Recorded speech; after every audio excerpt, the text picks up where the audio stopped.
Recognizing intervals is one of the basic skills of ear training, and if that's something you've been struggling with, there's more than one way to do it. Today we're going to be talking about listening to intervals for quality. I think this is a great method for harmonic intervals, or two notes that are played at the same time.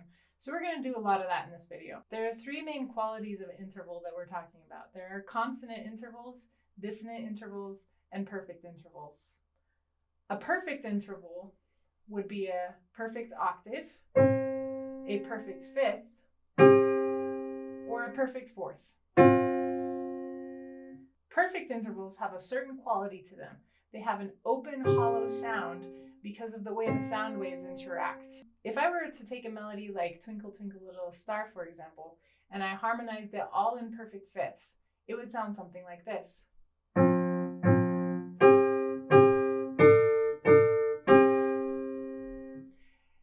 It has a really empty, hollow, open sort of sound. Perfect fourths would be similar. I could play Twinkle Twinkle Little Star with perfect fourths and it would sound something like this.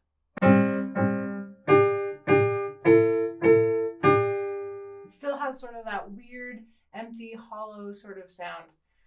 Perfect octaves also have a very empty, hollow sort of sound because it's basically the same note. I'm playing the same note just up an octave. Consonant intervals, on the other hand, just sound really nice together. They make beautiful harmonies. So if I took that same Twinkle Twinkle Little Star melody and I harmonized it with thirds, for example,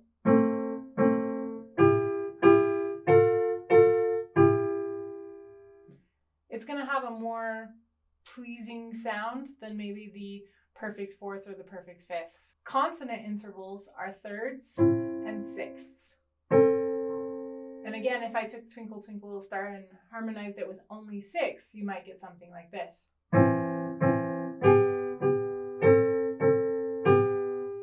It's not what we expect to hear, but it's still a more pleasing sound than maybe the perfect fifths or the perfect fourths. Dissonant intervals include seconds, sevenths, and tritones.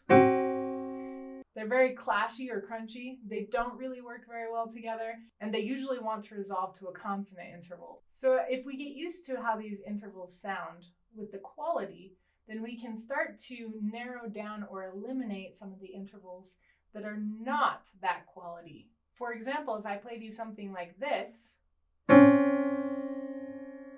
does that sound empty or hollow? Does that sound nice together, like it could be a nice harmony? Nah, that's really clashy. That's really crunchy. Those two notes together don't work well. So we can safely assume that this is going to be a dissonance. Now, once we identify this as a dissonance, then we've narrowed down a lot. We know it can't be a perfect fourth. It's not going to be a perfect octave or a perfect fifth. We also know it's not going to include a third or a sixth. This is going to be either a seventh, a tritone, or a second. Now, when we listen to this, those notes are pretty close together. That means it's probably going to be a second rather than a seventh or a tritone. In this case, this is a minor second. This is a half step. These are as close together as they possibly can get. A whole step or a major second would sound like this.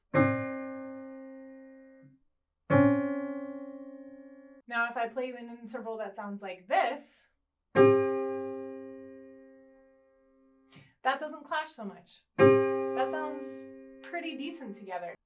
Now, to identify whether this is a perfect or a consonant, we kind of have to listen to the sound. Does this have that sort of empty hollowness to it, or is this more of a pleasing harmonizing sound? To me, this sounds pretty hollow and empty. It's because this is a perfect fifth. Now, if I play you something like this,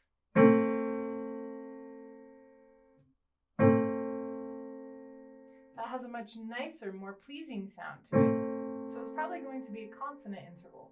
If it's further apart, it's going to be a sixth. If it's closer together, we're probably talking major or minor thirds. In this case, this is a minor third.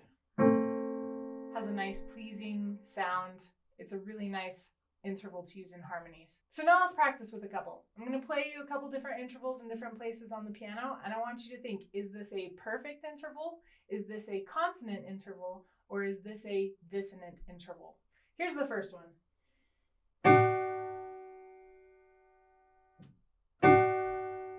So if you're listening to this and you're thinking, doesn't sound clashy, you're right, it's not a dissonance. This would be a consonance.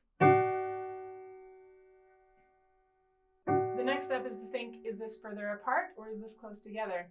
And this one is a little closer together, so we're talking thirds now. This happens to be a major third. Okay, let's go on to the next interval. Here it is. Now, does that sound like it harmonizes nicely?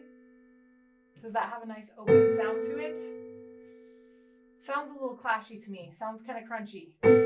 So this is going to be a dissonant interval. Now the question is this a close dissonance? Is this a further sort of medium-sized dissonance, or is this a larger dissonance? In this case, we're talking a larger dissonance, so this is going to be a seventh, and in this particular case, it's a minor seventh. Now you might notice here we need to identify between major and minor. That gets a little tricky. What I would recommend you do is choose two of these intervals, major and minor, and see if you can start listening for the differences between the two. For example, if we took major and minor thirds, here's a minor third, here's a major third. They both sound nice together. They both have that consonant sort of sound, but the minor third has a little bit of a darker sound. The major third is a little bit brighter. The minor third is closer together. The major third is further apart. So once I establish that, then I can practice with just major and minor thirds until I get good at differentiating between the two. For example, here's a third. Is it major or is it minor?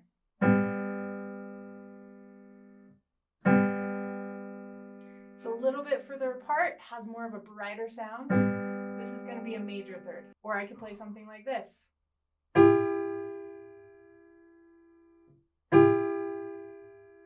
Still sounds nice together, but it's a little closer together. It's a little bit of a darker sound. This is going to be a minor third. The thing that I like about this method is that you're listening to how the sounds combine.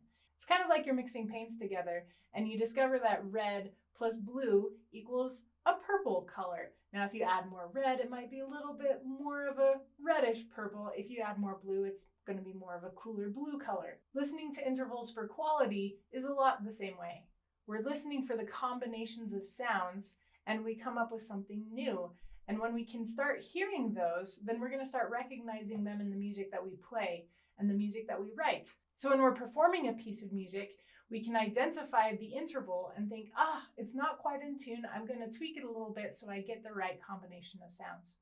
Or when you're composing a piece or writing a piece of music, you can think, I want this sort of sound. I want a darker sound, so I'm going to maybe go towards the minor intervals. Or I want more of a clashy, crunchy sound here, so I'm going to go towards a dissonance and maybe resolve it.